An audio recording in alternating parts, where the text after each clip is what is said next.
जो मुस्कुरा रहा है उसे दर्द ने पाला होगा। जो चल रहा है उसके पाँव में जरूर छाला होगा।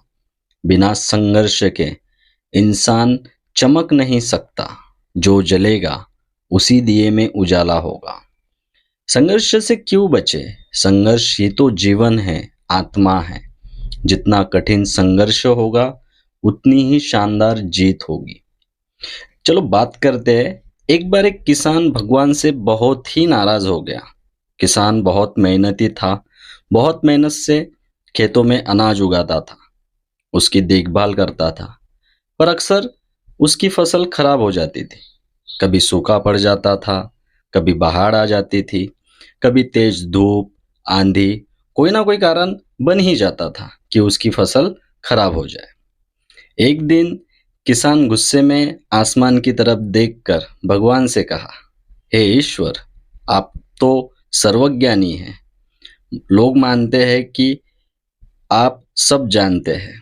कहते हैं कि आपके इच्छा के बिना एक भी पत्ता नहीं हिलता। पर मुझे लगता है कि आप छोटी सी छोटी बात भी नहीं जानते। आपको तो ये भी पता नहीं है कि खेती बाड़ी कैसे करते हैं।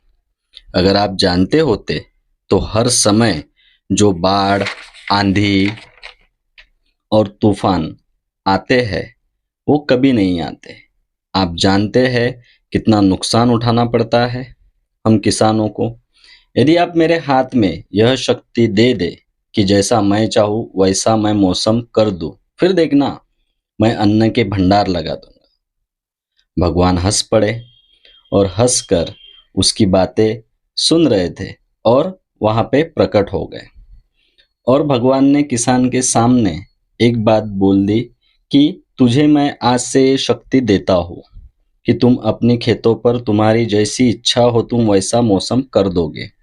मैं बिल्कुल ही दखल नहीं दूंगा। अब तुम्हारी इच्छा से ही सब कुछ होगा। ये बोल के भगवान वहां से चले जाते हैं। ये सुनकर किसान बहुत ही खुश हो जाता है। किसान ने गेहूं की फसल अपने खेतों में बोई। जब उसे लगा कि खेतों को धूप चाहिए तो खेतों को धूप मिलती थी। जब पानी बरसना था तो पानी बरसता था। तूफान, बाढ़ कुछ उसने अपने खेतों पर आने नहीं दिया।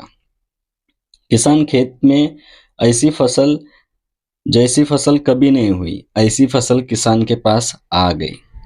हरी भरी फसल देखकर किसान बहुत ही खुश था और सोचने लगा कि अब सबूत के साथ मैं भगवान को बताऊंगा कि इसे कहते हैं शक्ति का सही उपयोग। कुछ दिन गुजरे, फसल कटने को तैयार थी। किसान बहुत ही उत्सुकता से फसल को काटने लगा। जैसे ही उसकी नजर गेहूं के बालियों पर गई तो वो जोर जोर से रोने लगा, चिल्लाने लगा। गेहूं के एक भी बालियों में एक भी गेहूं का दाना नहीं था। सारी बालियां अंदर से खाली थी। वो बहुत ही दुखी था। उसने रोते रोते फिर से भगवान को बुलाया और भगवान से कहा, आपने मेरे साथ ऐसा क्यों किया प्रभु? क्या आपने मुझे वो श्राप दिया? तो उस पर भगवान बोले, पुत्र ये तो होना ही था। तुमने पौधों को संघर्ष करने का मौका ही नहीं दिया।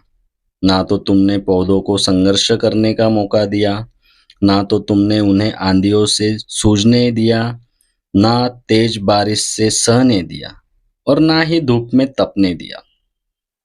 एक भी चुनौती का सामना तुमने उन्हें करने नहीं दिया। इसीलिए सारे पौधे अंदर से खोखले रह गए। जब आंधी, तूफान, तेज बारिश और धूप पड़ती है तभी ये पौधे उनके अस्तित्व को बचाने के लिए संघर्ष करते हैं। और इसे संघर्ष से एक बल पैदा जिसमें शक्ति होती है, ऊर्जा होती है।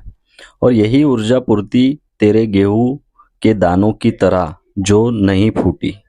तुमने उन्हें कठिन परिस्थिति से सूझने ही नहीं दिया जहां उनके अस्तित्व का जन्म होता। सारी बालियां इसी वजह से खाली है क्योंकि तुमने उन्हें संघर्ष करने नहीं दिया। याद रखिए, स्वर्ण में सवर्णीय आबाद तभी होता है जब वह आग में तपने, गलने और हथौड़े से पीटने जैसे संघर्षों से गुजरता है। कोयले का टुकड़ा हीरा तभी बनता है जब वह उच्च ताप और उच्च दाब की मुश्किल परिस्थितियों से गुजरता है।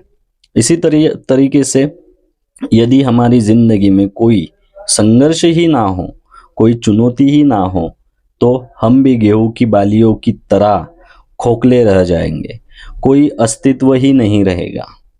विपरीत परिस्थितियां, चुनौतियां, समस्याएं हमें और अधिक निखारती है।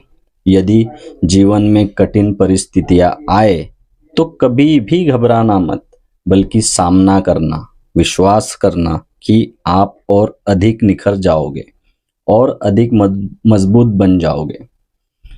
किसी ने कितना अच्छा कहा है, जिंदगी जीना आसान नहीं होता, बिना संघर्ष के कोई महान नहीं होता। जब तक ना पड़े हथौड़े की चोट, तब तक पत्थर भी भगवान नहीं होता।